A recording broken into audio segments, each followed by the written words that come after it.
Camille Rousseau était une femme d'affaires à la fois admirée et redoutée. À la tête d'un vaste empire de grands magasins disséminés dans tout Paris, elle était devenue une figure incontournable du monde des affaires. Réputée pour sa froideur et son contrôle absolu sur tout et tous, Camille a toujours tenu sa vie personnelle à distance, ne se concentrant que sur un seul objectif, la réussite. Pourtant, sa conception du succès allait bientôt être bouleversée. C'était un après-midi comme les autres quand, dans les allées de son magasin le plus célèbre, Camille entendit une conversation qui allait bouleverser toutes ses convictions. Une famille pauvre, le regard fatigué et les vêtements usés, entra dans le magasin. Le désir simple, presque désespéré, d'une mère pour ses enfants suffit à figer Camille un instant. La femme, sans s'en rendre compte, formula une demande qui toucha profondément Camille. « Je voulais juste que mes enfants aient une vie meilleure, comme ceux que je vois ici. » Cette phrase résonnait sans cesse dans l'esprit de Camille, habituée à considérer sa boutique comme un simple projet, une entreprise à conquérir. Mais, un instant, elle se surprit à contempler le reflet de sa propre vie. Qu'avait-elle ? Une fortune colossale, un empire, mais il lui manquait quelque chose qu'elle n'avait jamais compris, le lien humain, la véritable valeur des relations et l'influence qu'elle pouvait avoir sur la vie de ceux qui l'entouraient. Ce moment amena Camille à réfléchir à tout. Jusqu'à cet instant, elle ne s'était jamais arrêtée pour penser que, malgré son succès, sa vie semblait vide. Que voulait-elle vraiment ? Qu'est-ce qui pouvait avoir plus de sens que les chiffres et les transactions? La réponse semblait résider dans la simplicité de ce désir, et c'est ce qui lui donna envie de changer. Voulez-vous savoir ce que Camille fera ensuite et comment ce choix transformera sa vie? Inscrivez-vous dès maintenant et suivez chaque étape de cette aventure extraordinaire. Camille Rousseau, femme d'affaires influente, était réputée pour sa présence imposante dans le monde des affaires français. Propriétaire de l'un des plus grands magasins de Paris, elle menait une vie de luxe et d'exclusivité. Ses décisions commerciales ont façonné la ville et elle était perçue comme une femme de fer, calculatrice, entièrement dévouée à l'expansion de son empire. Ce jour-là, Camille était dans sa boutique, observant les allées et venues de la haute société, lorsqu'un événement étrange se produisit. Une famille modeste entra par la porte principale, attirant les regards curieux des employés. La famille semblait déplacée, avec ses vêtements simples et ses expressions tendues. Cependant, ce qui retint le plus l'attention de Camille n'était pas leur apparence, mais le désir silencieux qu'elle perçut, comme un murmure dans l'air. Cette femme d'affaires avisée avait toujours eu l'habitude de percevoir les désirs d'autrui. Mais ce désir-ci était différent. Il était urgent, profond, et elle ne pouvait l'ignorer. Le souhait de la famille était simple mais puissant. Ils voulaient pouvoir offrir à leur Benjamin un cadeau de Noël, quelque chose qui leur ferait énormément plaisir, mais qui dépassait leurs moyens. Quelque chose, à cet instant précis, fit hésiter Camille. Son empire, ses participations boursières, son ambition démesurée, tout lui parut soudain insignifiant face à un simple désir humain. Elle qui avait toujours su dissimuler sa véritable nature et maîtriser le récit de sa vie, ressentit le poids de sa fausse identité. Qui était-elle vraiment, sinon une femme d'apparence, baignée de richesse et de pouvoir, mais ignorant tout du vrai bonheur? La demande ne fut pas formulée avec des mots, mais dans un regard, dans un soupir empreint de désespoir. Camille se figea, son masque de femme d'affaires invincible se fissurant un instant. Mais en regardant à nouveau sa famille, elle reprit ses esprits. Elle devait garder le contrôle, elle devait préserver son image. Ce n'était que le début d'un parcours où la femme d'affaires devrait affronter non seulement les problèmes de son magasin, mais aussi sa propre identité. Que se passerait-il si elle décidait de faire quelque chose d'inédit? Que se passerait-il si elle tentait de réaliser un désir profond, quelque chose qui échappait à son monde de pouvoir et de richesse? La boutique de Camille Rousseau n'était pas qu'un simple magasin, c'était un symbole de réussite sociale, un phare de pouvoir et d'exclusivité au cœur de Paris. Son imposante façade laissait entrevoir des vitrines débordant de produits de luxe, des robes de haute couture aux accessoires les plus raffinés.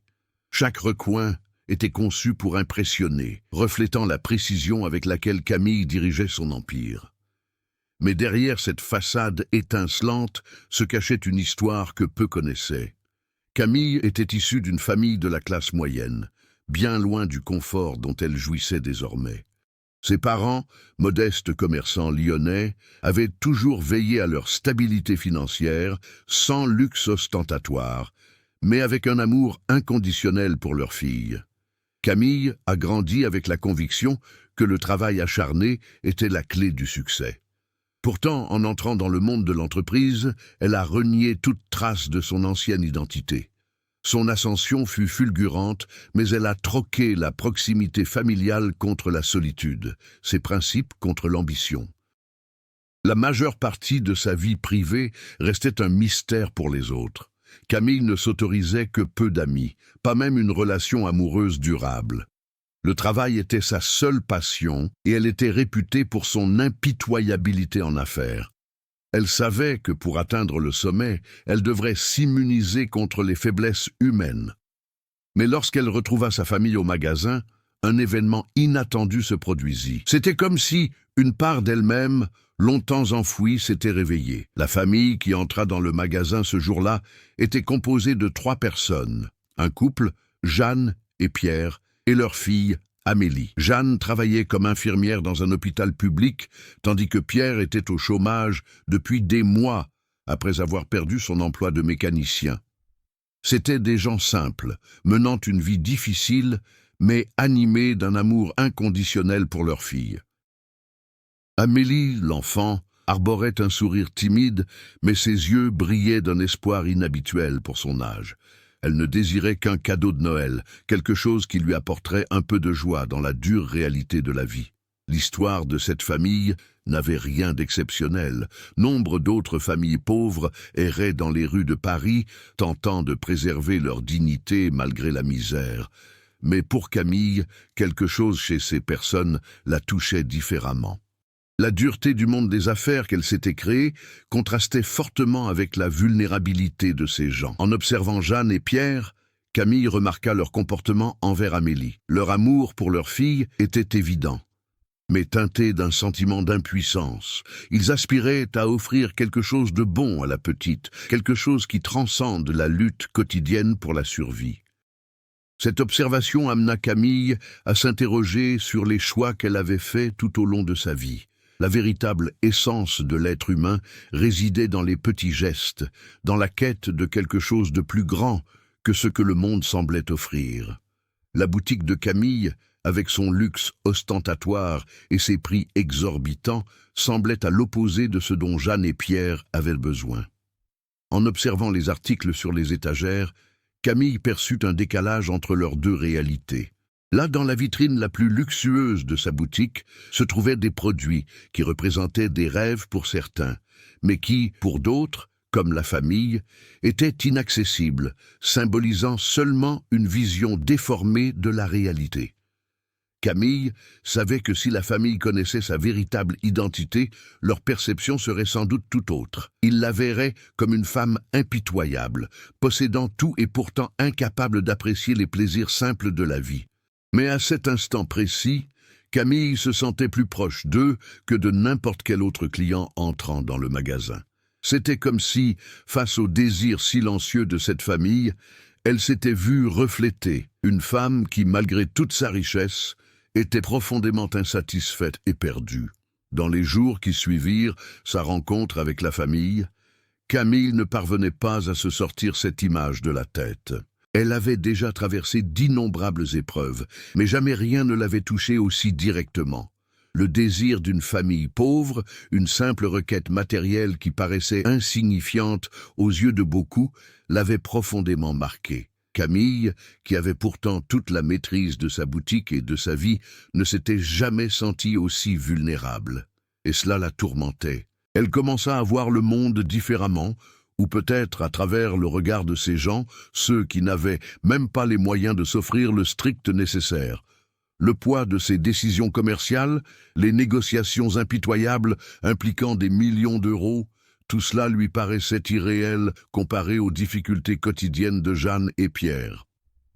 Camille savait qu'elle avait le pouvoir de changer la situation de sa famille.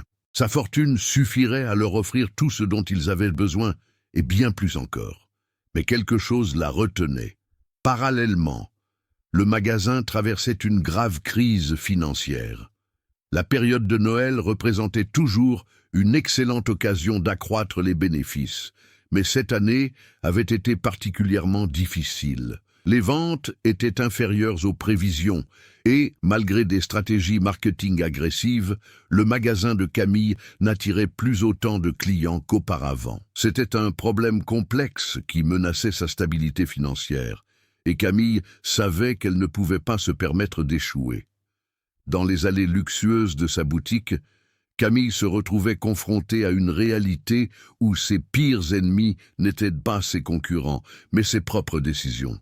Elle enchaînait les réunions avec son équipe, cherchant sans cesse des solutions pour redresser la situation. Mais intérieurement, elle était déchirée.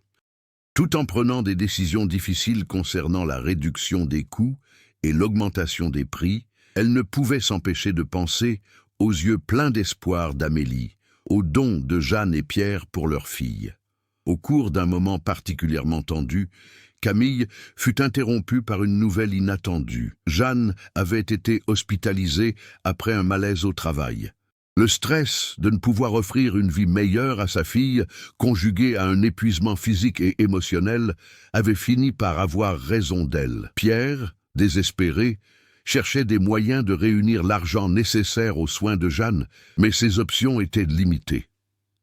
C'est alors que Camille prit une décision impulsive à l'encontre de sa nature autoritaire. Elle savait qu'elle pouvait aider, qu'elle pouvait réunir la somme nécessaire pour le traitement de Jeanne sans nuire à ses profits ni à sa réputation. Cependant, l'idée d'agir en secret lui paraissait inconcevable. Camille était extrêmement fière de l'image qu'elle projetait, et le moindre signe de faiblesse risquait de fragiliser son empire.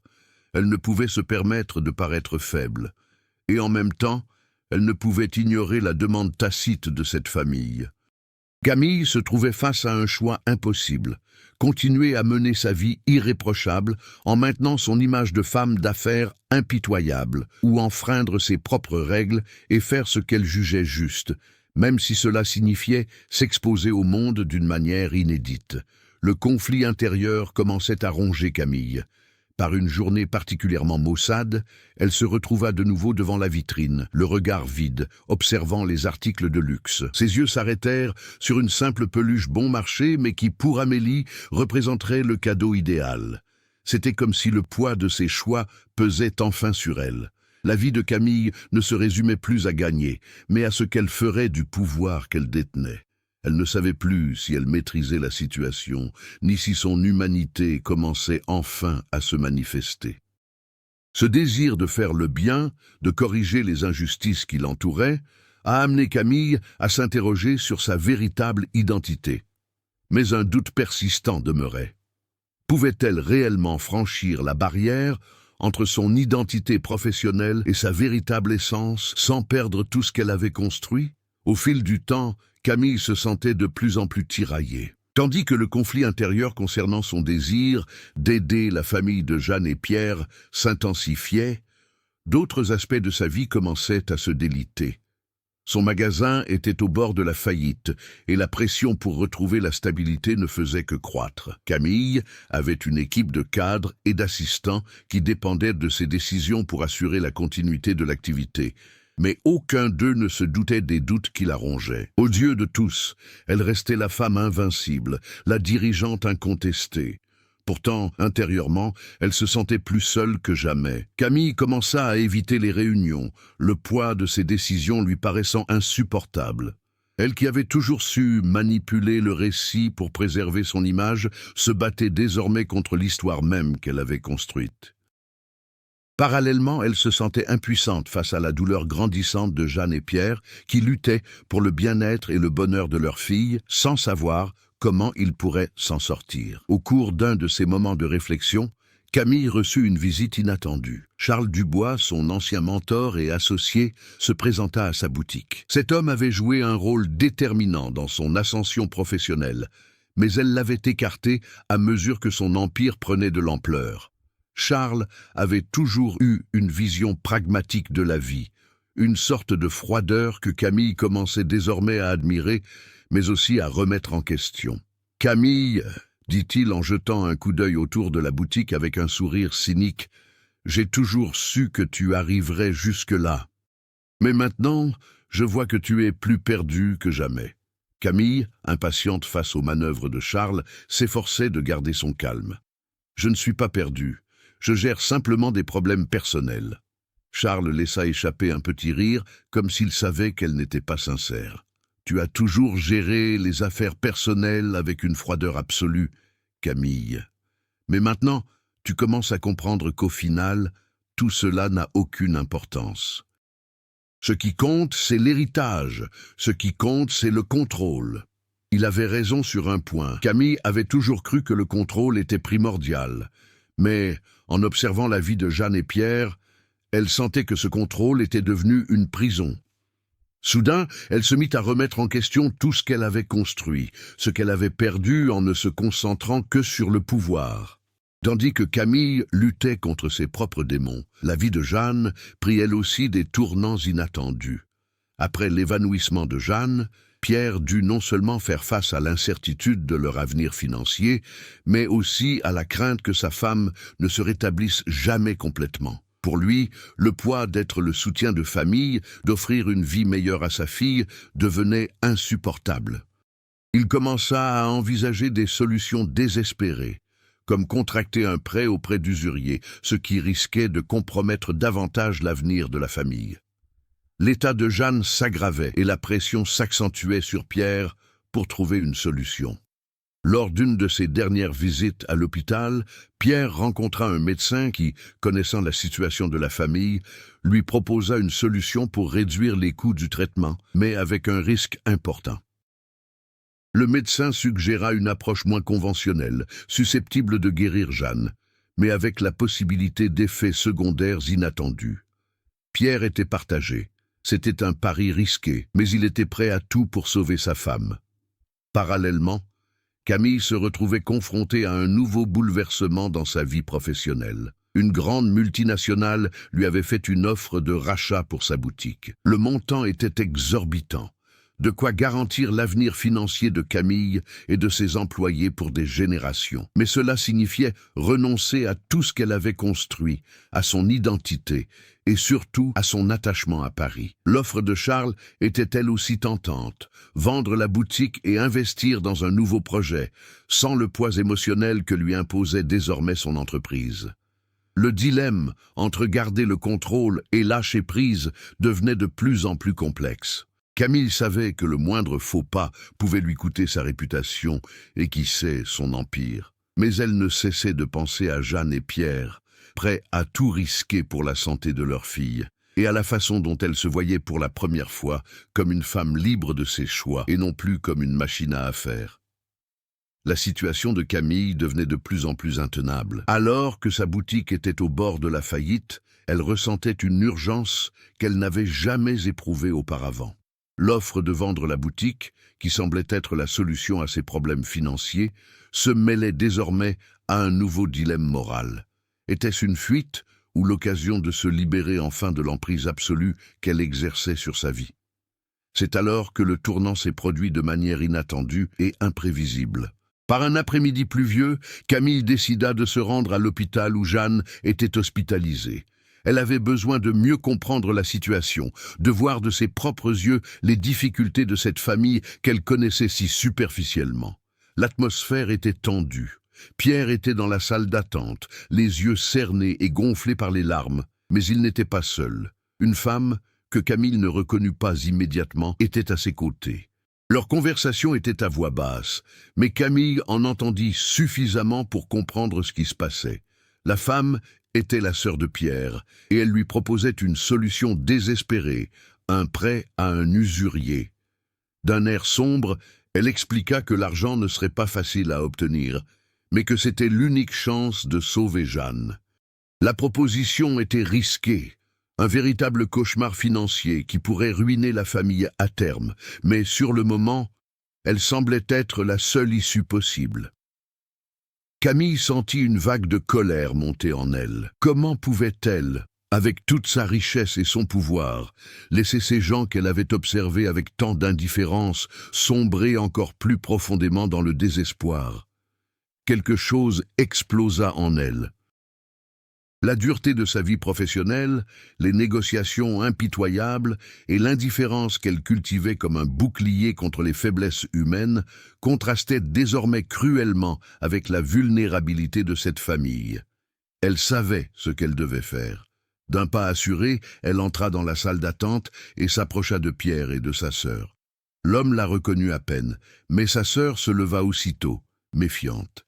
Camille n'eut pas le temps de s'expliquer. Elle dit simplement, sans détour, « Je peux vous aider. Je prendrai en charge les frais de soins de Jeanne. Ne vous souciez de rien d'autre. » Pierre était abasourdi. Sa sœur regarda Camille avec un mélange de suspicion et de surprise. « Mais tu es Camille Rousseau, la propriétaire du magasin. Ça n'a aucun sens. Pourquoi as-tu fait ça ?» Camille regarda la femme et, pour la première fois depuis longtemps, sentit qu'il n'avait pas besoin de justifier ses actes. « Parce que je peux, » dit-il simplement, puis il se tourna vers Pierre. « Parce que c'est la bonne chose à faire. » La proposition de Camille était directe et franche, mais en même temps, elle eut l'impression de s'effondrer devant un simple choix humain. Son offre paraissait dérisoire, comparée à l'enjeu, mais pour elle, c'était la première fois qu'un moment d'authenticité surgissait dans sa vie. La générosité dont elle fit preuve n'était pas le fruit d'un calcul, mais une réaction instinctive, presque irrationnelle, qui allait à l'encontre de sa nature calculatrice. Pierre hésita un instant, assimilant ce qu'elle venait de dire. Finalement, il dit « Mais qu'en est-il des coûts, Camille ? Cela va représenter beaucoup pour nous, mais vous n'avez aucune idée de ce que vous demandez. » Camille sourit, le sourire le plus sincère qu'elle ait affiché depuis des années. « Je ne demande rien. C'est un cadeau, Pierre. Quelque chose que nous méritons tous, même toi et ta famille. » C'est là, dans cet hôpital froid et impersonnel, que Camille a connu un tournant décisif. Au lieu de se replier sur elle-même, prisonnière d'un monde de contrôle et de manipulation, elle a fait un pas vers la vulnérabilité et l'humanité qu'elle avait oubliée. Fini les jeux de pouvoir. Camille Rousseau a enfin compris que sa véritable force ne résidait ni dans la maîtrise des finances, ni dans la rigidité de ses décisions commerciales, mais dans sa capacité à faire ce qui était juste, même au prix d'une perte d'elle-même. En quittant l'hôpital, son cœur battait la chamade, non pas à cause de son geste, mais parce qu'elle avait le sentiment d'avoir commencé à faire tomber les barrières qu'elle avait érigées toute sa vie. Son identité, cette façade parfaite qu'elle avait soigneusement construite, s'effondrait. Mais contrairement à ses craintes, son abandon ne semblait pas être une défaite. C'était simplement le début d'une nouvelle Camille. Après sa décision impulsive d'aider la famille de Jeanne, Camille se retrouva prise dans un tourbillon d'émotions contradictoires. La satisfaction d'avoir agi correctement était gratifiante, mais en même temps, la réaction de son corps et de son esprit lui faisait comprendre qu'elle n'était pas encore préparée aux conséquences de ce geste.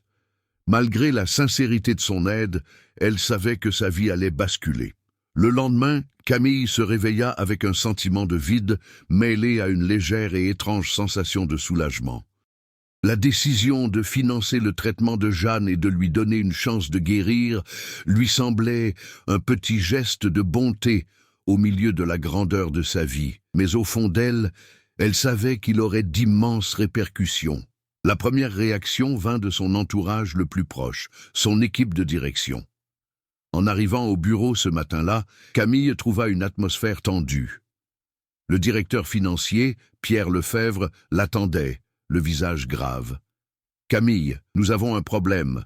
Les ventes n'ont pas progressé comme prévu, et ta décision de financer le traitement de Jeanne, cela va impacter fortement notre trésorerie. Il nous faut une solution. » Camille regarda Pierre, sentant une vague de froideur l'envahir à nouveau. « C'est moi qui décide de ce qui est bon pour moi et ma vie, Pierre. Si tu penses que mon geste d'aide va tout gâcher, alors il est peut-être temps de revoir notre collaboration. » Sa voix était calme, mais une certaine dureté y dissimulait une insécurité grandissante. Elle n'avait jamais mêlé ses émotions à ses affaires, et maintenant tout semblait se heurter de front. Alors que la réunion se poursuivait, Camille ne pouvait s'empêcher de penser aux conséquences de ses actes. Aider la famille de Jeanne pouvait être perçu comme une faille dans sa stratégie de contrôle absolu. Elle savait qu'elle avait, d'une manière ou d'une autre, ouvert une brèche dans sa façade impénétrable, une fissure difficilement réparable. En revanche, la réaction de Pierre et de sa sœur fut tout autre. Lorsque Camille leur rendit visite pour leur annoncer que le traitement de Jeanne était pris en charge, Pierre la regarda avec un mélange de gratitude et d'incrédulité. « Je ne sais pas comment te remercier, Camille. Tu n'imagines pas à quel point cela compte pour nous. » Il semblait sincèrement touché, mais une hésitation persistait dans son regard. Ce n'était pas seulement l'aide financière qui les bouleversait, mais aussi l'implication qu'il se passait quelque chose de plus profond. Pierre sentait que, d'une certaine manière, sa vie était désormais inextricablement liée à celle de Camille. Quand Jeanne l'apprit, elle garda le silence pendant longtemps. Elle ne comprenait pas comment cette femme d'affaires, qui lui avait toujours paru si distante et inaccessible, était devenue responsable de sa guérison. « Je ne comprends pas, Camille, » dit-elle d'une voix tremblante. « Pourquoi as-tu fait ça? Nous ne sommes que des gens ordinaires. Tu as tout ce que tu veux. Que pourrais-tu bien vouloir de plus ?» Camille prit une profonde inspiration, cherchant ses mots. Parfois, faire ce qui est juste est inexplicable, Jeanne. Parfois, ceux qui ont le plus besoin d'aide sont ceux auxquels on s'attend le moins. L'aide de Camille a, d'une certaine manière, provoqué un événement inattendu dans sa vie. Sa décision d'agir sous le coup de l'émotion, et non par calcul commercial, a ouvert une porte qu'elle ne pouvait plus refermer. Désormais, non seulement sa vie était bouleversée, mais le regard que les autres portèrent sur elle avait changé. Son identité se désagrégeait, révélant une femme qui n'était plus cette femme d'affaires imposante et autoritaire, mais une personne vulnérable, sujette au doute et capable de nouer des liens avec autrui d'une manière qu'elle n'aurait jamais cru possible. Mais les conséquences ne s'arrêtèrent pas là. Lorsque la nouvelle du geste de Camille se répandit, on commença à la regarder d'un œil nouveau. À Paris, où le statut social et l'image sont primordiaux, la puissante femme d'affaires, qui n'avait été qu'une simple femme d'affaires, commença à être perçue différemment. Pour certains, elle était devenue un symbole de générosité, mais pour d'autres, elle était désormais une figure incapable de concilier son univers de luxe avec la réalité du quotidien. Camille l'apprit par un appel de son mentor, Charles Dubois. Inquiet de l'image changeante de Camille, il la mit en garde contre le risque de perte de sa position sur le marché. « Camille, tu ne peux pas laisser un moment de faiblesse définir qui tu es. Le monde des affaires ne pardonne pas. Ne te laisse pas influencer par une chose aussi insignifiante qu'un geste de gentillesse. » Mais Camille était déterminée. La réaction de Charles l'amena à réfléchir à tout ce qu'elle avait accompli et à la façon dont sa vie semblait n'avoir été qu'une tentative perpétuelle de plaire aux autres, sans jamais comprendre ce qui la rendait vraiment heureuse. Le contrôle auquel elle tenait tant ne lui suffisait plus. Ce qu'elle désirait désormais était quelque chose d'inestimable, la capacité d'être pleinement humaine. Les semaines suivantes furent un véritable tourbillon d'émotions pour Camille. Elle devait toujours faire face aux difficultés financières de sa boutique, aux négociations de vente en cours et à la pression croissante de préserver son image. Mais en même temps, quelque chose avait changé en elle. Camille commençait à comprendre que, malgré toute la richesse et le succès qu'elle avait accumulés, elle avait perdu quelque chose d'essentiel. La capacité de vivre en accord avec elle-même. Elle commença à s'interroger sur ce qui comptait vraiment.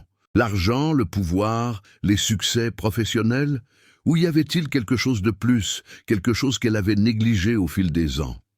Les conversations avec Pierre, Jeanne et même les réactions de ses employés commencèrent à lui faire prendre conscience qu'elle avait le pouvoir d'influencer la vie des gens de manière bien plus significative qu'elle ne l'avait imaginé.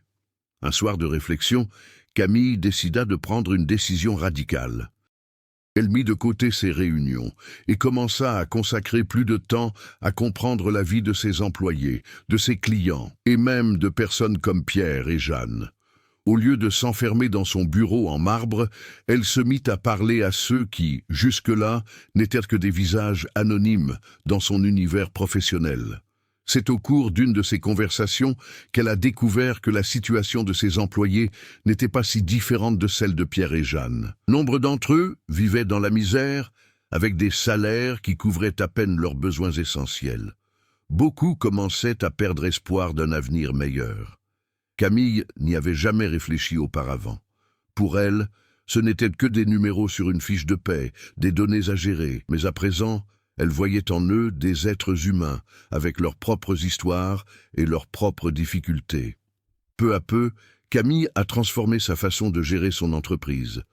Elle a adopté des pratiques plus équitables, mis en place des avantages sociaux pour ses employés et même consacré une partie des bénéfices du magasin à des actions solidaires auprès des communautés défavorisées. Elle gardait le contrôle de son entreprise, mais son ambition dépassait désormais la simple accumulation de profits. Elle aspirait à un impact durable, à quelque chose qui aille au-delà de la simple accumulation de richesses. Elle voulait laisser un héritage véritablement significatif. Avec le temps, Camille renoua avec sa famille, qu'elle avait négligée pendant des années. Elle commença à lui rendre fréquemment visite à Lyon, où ses parents vivaient toujours dans une maison modeste. Ses parents, qui avaient toujours été un pilier pour elle, n'étaient pas impressionnés par son succès. Pour eux, Camille était restée leur fille adorée, quels que soient ses accomplissements.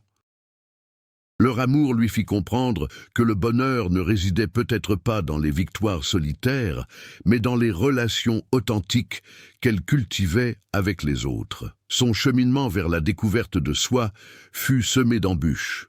Le monde de l'entreprise ne s'adapte pas facilement aux changements que Camille tentait d'instaurer. Elle se heurta à de la résistance, des critiques et même à des scandales médiatiques liés à son évolution de personnalité. Nombre de ses anciens alliés du monde des affaires commencèrent à la considérer avec suspicion, doutant de son sérieux et de la viabilité de ses nouvelles méthodes. La pression pour revenir au modèle qui l'avait rendue riche et influente était immense. Mais Camille, pour la première fois, se sentait moins seule. Elle savait que ses actions avaient un impact sur la vie des gens, et c'était ce qui la motivait plus que tout. La vie de Jeanne avait été sauvée grâce à son intervention, et le sourire d'Amélie en recevant un cadeau de Noël qu'elle n'aurait jamais imaginé recevoir lui rappelait sans cesse le pouvoir d'un simple choix. Lors d'un événement important pour sa boutique, où elle se serait d'ordinaire comportée comme une dirigeante intransigeante, Camille a changé de ton. Elle a parlé ouvertement des difficultés rencontrées, reconnaissant ses erreurs et sa transformation. Loin d'être la femme intouchable qui avait toujours un plan infaillible, Camille était désormais perçue comme une personne qui avait connu l'échec, mais qui était déterminée à persévérer, à tirer des leçons de ses erreurs et à avoir un impact positif sur le monde qui l'entoure. Lors de cet événement, elle annonça que le magasin collaborerait avec des ONG locales pour aider les personnes vulnérables en leur offrant des emplois et des formations. Elle mit également en place une nouvelle politique d'égalité salariale, garantissant à tous les employés un salaire décent. Camille ne se souciait plus seulement de la santé financière de son magasin, mais aussi du bien-être social de sa communauté. La véritable transformation de Camille ne s'est pas faite du jour au lendemain, et des défis ont continué à surgir. Cependant, elle a fini par trouver quelque chose de plus précieux que tout profit ou statut, le sentiment d'avoir fait une différence, d'avoir brisé les barrières de son ancienne identité et d'être devenue une personne plus accomplie, plus connectée aux autres. Ce qui avait commencé comme un simple geste de solidarité envers une famille dans le besoin menait désormais Camille à une confrontation inévitable avec son passé et les choix qu'elle avait faits. Son cheminement personnel atteignait un point critique. La décision de vendre sa boutique ou de persévérer dans cette nouvelle voie où le profit n'était qu'un aspect d'un tout autre objectif. La pression était palpable. Elle savait qu'en empruntant cette voie du changement, elle remettait en question non seulement les normes du monde de l'entreprise, mais aussi sa propre identité, forgée par des années de succès professionnel acharné. L'offre de rachat du magasin était toujours sur son bureau, et la grande entreprise commençait à faire pression sur elle pour qu'elle accepte. L'argent était tentant, bien sûr, et la perspective d'un avenir sans soucis financiers était indéniable. Mais au fond d'elle, Camille savait déjà que ce choix serait une fuite, non une solution. Le véritable enjeu n'était pas le sort du magasin, mais celui de la nouvelle Camille qui émergeait en elle. Parallèlement, sa relation avec ses employés se transformait. Nombre d'entre eux commencèrent à la regarder différemment. Elle n'était plus la figure inaccessible et distante qu'elle était, mais la femme qui s'investissait non seulement dans la croissance de l'entreprise, mais aussi dans la vie de ses collaborateurs. Ces derniers se montrèrent plus impliqués et, bien que l'impact sur les bénéfices fût visible, Camille savait que ce changement n'était pas passager. Il s'agissait de bâtir quelque chose de plus durable. Cependant, ce changement ne fit pas l'unanimité. Charles Dubois, qui avait toujours été un mentor pragmatique pour Camille, se rendit en personne à la boutique. Son regard, jadis plein de confiance et d'autorité, était désormais empreint de désapprobation. « Camille, tu commets une erreur colossale, » dit-il gravement. « Tu es faite pour diriger, pour mener d'une main de fer. Ce que tu fais ne te ressemble pas. Tu t'affaiblis. Tu vas tout perdre. » Camille le regarda avec un calme qu'elle n'avait jamais ressenti auparavant. « Je ne perds rien, Charles. Je découvre enfin ce qui compte vraiment. Je fais ce qui est juste, même si le monde ne le comprend pas. » Mais les paroles de Charles la troublèrent. Elle savait qu'il avait raison sur un point. Elle risquait tout. Sa transformation engendrait une vulnérabilité qu'elle ne s'était jamais autorisée auparavant, et cela l'effrayait. Elle avait déjà conquis le monde des affaires, mais elle commençait à comprendre que la véritable force résidait dans l'authenticité et l'importance qu'elle accordait aux personnes qui l'entouraient. Alors que Camille était tiraillée par ses décisions, un événement de dernière minute la força à agir. Jeanne, qui se rétablissait lentement, subit une complication inattendue lors de son traitement. Elle fut de nouveau hospitalisée, et la nouvelle bouleversa profondément la famille. Pierre, bien que reconnaissant envers Camille, se retrouvait désormais sans solution. La santé de Jeanne était en jeu, et il commençait à comprendre que l'aide de Camille ne suffirait peut-être pas à sauver sa femme. En apprenant la nouvelle, Camille eut l'impression que le sol se dérobait sous ses pieds. Elle avait tout fait pour les aider, mais que se passerait-il si elle ne parvenait pas à sauver Jeanne ? Son geste de générosité lui semblait désormais bien insuffisant face à la tragédie imminente. Le conflit intérieur de Camille explosa. D'un côté, la dure réalité du monde de l'entreprise, où des décisions difficiles devaient être prises rapidement et avec précision. De l'autre, le lien humain qu'elle avait renoué avec Jeanne, Pierre et leurs employés. Camille savait que quoi qu'elle fasse, elle devrait prendre une décision qui affecterait non seulement la vie de Jeanne, mais aussi la sienne.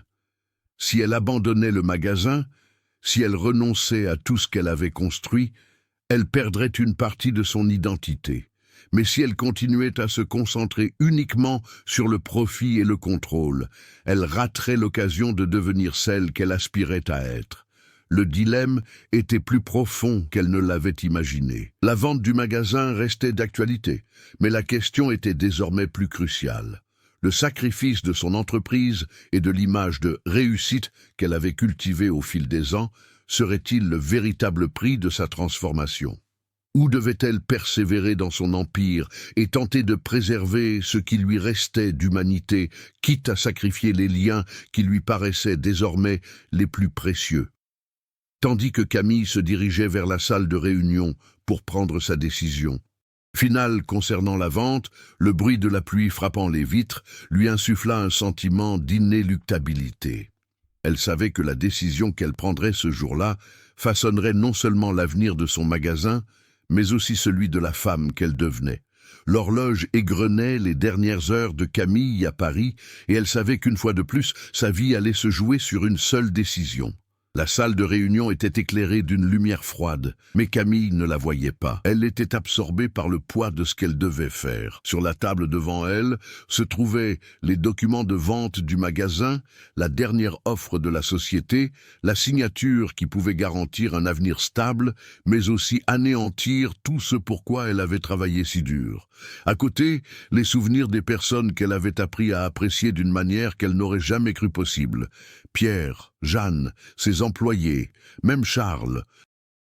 Mais surtout, il y avait le souvenir d'Amélie, les yeux brillants d'espoir. C'est pour elle que Camille avait décidé d'aider cette famille. Mais à présent, cette aide prenait une tournure bien plus complexe qu'elle ne l'avait imaginée. Le téléphone sonna, interrompant ses pensées. C'était Pierre. Sa voix, d'ordinaire forte et assurée, tremblait. « Camille, Jeanne, elle n'a pas survécu, elle est morte. » L'impact de ces mots la frappa avec la force d'une avalanche. Une vague de tristesse l'envahit, mais au fond d'elle, quelque chose d'autre s'éveilla en Camille. Une colère sourde, le désir d'accomplir davantage. Jeanne ne méritait pas de partir, et elle savait que Pierre et Amélie ne méritaient pas non plus de souffrir. Mais elle ne se sentait pas coupable uniquement pour eux. Son propre combat intérieur atteignait son paroxysme. Camille se leva et regarda par la fenêtre. La ville était grise, à l'image de son âme à cet instant. Les rues de Paris, qui avaient jadis incarné le centre de son pouvoir et de son contrôle, semblaient désormais refléter sa propre perte. L'empire qu'elle avait bâti avec tant d'efforts commençait à perdre de sa valeur face à la souffrance humaine qui l'entourait. C'était comme si tout ce qu'elle avait accompli ne suffisait plus à donner un sens à une telle souffrance que celle de Pierre et d'Amélie. Alors, sans hésiter, Camille prit sa décision. Elle saisit les documents de vente et d'un geste décidé, les déchira en 1000 morceaux. Le bruit du déchirement résonna dans la pièce et, à cet instant, Camille eut l'impression de rompre un lien avec le passé qui l'avait façonné. Quelque chose en elle s'ouvrit. Non, elle ne le ferait pas. Elle ne vendrait pas son âme. Elle ne laisserait pas passer l'occasion de suivre la voie de l'humanité qu'elle commençait à tracer. Elle prit son téléphone, appela son équipe et annonça qu'elle annulait la vente. Elle renonçait à vendre le magasin. Camille savait qu'en prenant cette décision, elle se confrontait à bien plus que le destin d'une entreprise. Elle se confrontait à elle-même, à sa propre évolution, et elle était prête à en assumer les conséquences. Mais au fond d'elle, elle savait aussi que cette décision ne suffirait pas à réparer tout ce qu'elle avait perdu. Lorsqu'elle raccrocha, son regard se fixa sur le vide qui l'entourait. La solitude était palpable. Camille était en proie à un conflit intérieur, tiraillée entre l'empire qu'elle avait bâti et l'être humain qu'elle aspirait à être. C'est alors qu'elle prit une autre décision. Elle prit la clé du coffre où elle conservait les profits accumulés ces dernières années et commença à rédiger un chèque. Le montant était immense, mais elle savait que cela ne pesait rien face à une vie humaine. C'était une ultime tentative pour faire ce qui était juste. Elle rédigea le chèque et l'envoya à Pierre. Il aurait besoin d'aide, et Camille savait que ce serait le dernier geste qui la conforterait dans son choix. L'Empire n'avait plus d'importance, peu importait ce qu'elle risquait de perdre. Ce qui comptait, c'était qu'enfin, elle agissait en toute sincérité. Lorsqu'elle quitta enfin la pièce, Camille sentit que sa vie avait atteint un tournant décisif. Elle ignorait ce que l'avenir lui réservait, mais pour la première fois, une paix intérieure l'envahissait. L'empire qu'elle avait bâti, les personnes qu'elle avait manipulées, tout cela lui paraissait désormais bien dérisoire. Ce qui comptait maintenant, c'était l'héritage qu'elle laisserait et l'influence qu'elle pourrait avoir sur ceux qu'elle croiserait. Elle ignorait si elle pourrait changer le cours des choses, mais à cet instant précis, Camille sentit qu'elle avait trouvé sa véritable force. Non pas dans le contrôle, ni dans l'argent, mais dans l'humanité, dans la capacité de se tromper, d'apprendre et de recommencer. La vie de Camille Rousseau prit un tournant inattendu qui ne correspondait pas au plan minutieusement élaboré qu'elle avait élaboré. La vente de sa boutique, à laquelle elle tenait tant, fut annulée et l'avenir de son commerce était désormais incertain, sans les certitudes qui la préoccupaient auparavant. Mais, au fil des semaines, Camille comprit que la véritable transformation résidait non pas dans ce qu'elle avait perdu, mais dans ce qu'elle avait gagné. La mort de Jeanne fut un coup terrible, et malgré tout l'argent qu'elle avait investi dans ses soins, Camille savait qu'aucune somme d'argent ne pourrait ramener quelqu'un à la vie. Mais la leçon que Jeanne nous a laissée était bien plus profonde. La vie est incertaine, fragile et souvent incontrôlable. On a beau se battre pour préserver ce qu'on aime, le monde suit son cours imprévisible. Ce qui comptait alors, c'était la façon dont on choisissait de vivre. Et c'est ce que Camille a fini par comprendre. Pierre, dévasté mais reconnaissant de l'aide reçue, prit ses distances avec Camille après la mort de Jeanne. Il commença une nouvelle vie, tentant de reconstruire ce qu'il avait perdu, sans jamais oublier celle qui avait aidé sa famille. Camille le respectait pour cela. Il devint quelqu'un qui, contrairement à elle, avait la force de transformer sa douleur en courage. Le magasin de Camille resta ouvert, mais plus selon les mêmes conditions froides et impitoyables qui avaient fait son succès. Elle entreprit de restructurer son modèle économique, en privilégiant des pratiques plus équitables pour ses employés, en leur offrant de meilleures conditions de travail et en investissant dans des initiatives sociales bénéfiques à la communauté environnante. L'entreprise continuait de prospérer, mais différemment. Camille savait que le profit n'était plus sa seule motivation. Peu à peu, l'image de Camille se transforma. Elle n'était plus la femme d'affaires puissante et autoritaire.